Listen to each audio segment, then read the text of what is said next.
C'est pas le vrai souhait d'Ahmed Sfraoui. Ahmed Sfraoui, c'est un, c'est un narrateur qui a un penchant pour le rêve. Ça veut dire il ne, il ne veut pas suivre une logique dans, dans la suite de ces événements. Il ne veut pas faire de son roman un essai scientifique, quelque chose où on trouvera que de la logique, que des informations, que des traditions expliquées en, je sais pas, expliquées d'une façon détaillée ou bien moins détaillée, on ne sait pas. Non, c'est pas le but d'Ahmed Sfraoui. Ahmed Sfraoui, il veut nous écrire un roman quand on est en train de le lire, on est en train de rêver, on est en train de penser à l'enfant qui est Ahmed Sfraoui, on est en train de penser à la ville de Fès à cette époque-là, on est en train de penser au Maroc à cette époque-là.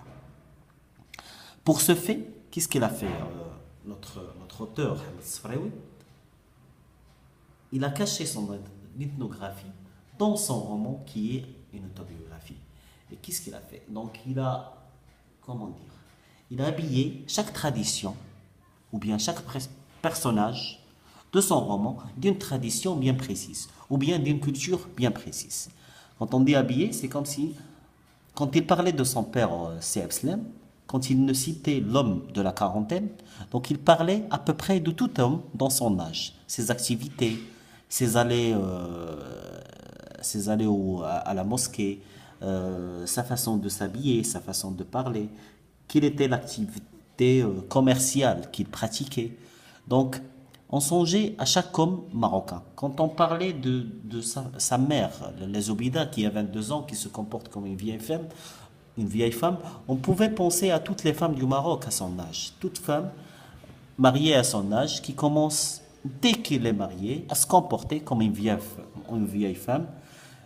La plupart des femmes qui se vantent de leurs origines, l'une qui dit être berbère, l'autre qui dit être descendante du roi, donc chacun a sa propre chanson, chacun a sa propre vision de l'histoire, chacun veut se vanter devant les autres gens.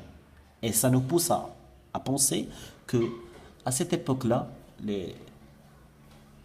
le peuple marocain, il n'avait pas ce que, disons, des réseaux sociaux pour dire voilà, j'étais là ou bien j'étais là-bas. Non, c'est tout passé par le récit. Ça veut dire nos histoires, on les racontait. D'accord?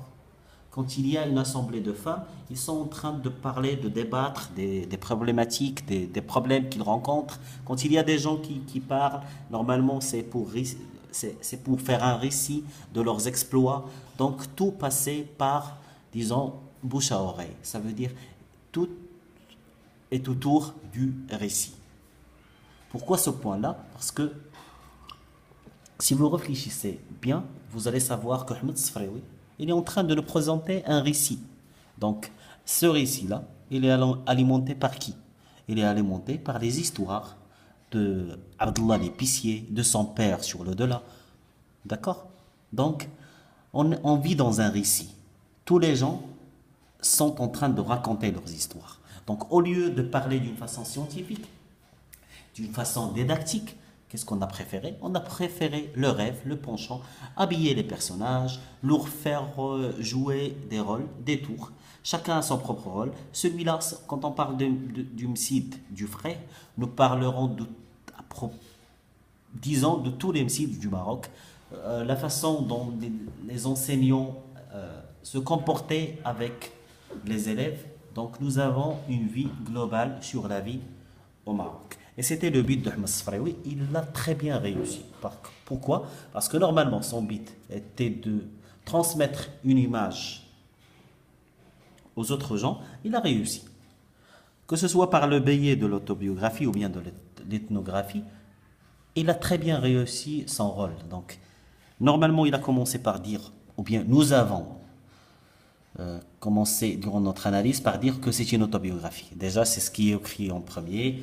À chaque fois quand on dit Ahmed Sfraoui, à chaque fois quand on dit La boîte à merveilles, on dit que c'est une autobiographie écrite par Ahmed Sfraoui. Mais il ne faut jamais oublier le rôle de l'ethnographie dans l'histoire.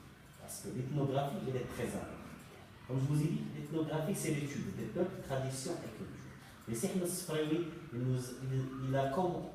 il aurait commencé par nous parler des habitudes, des cultures, normalement, ça n'aurait plus le sens rechercher. C'est pas ce que cherche Cheikh Moussa Sfraoui à nous faire comprendre. C'est pas ce qu'il est en train de.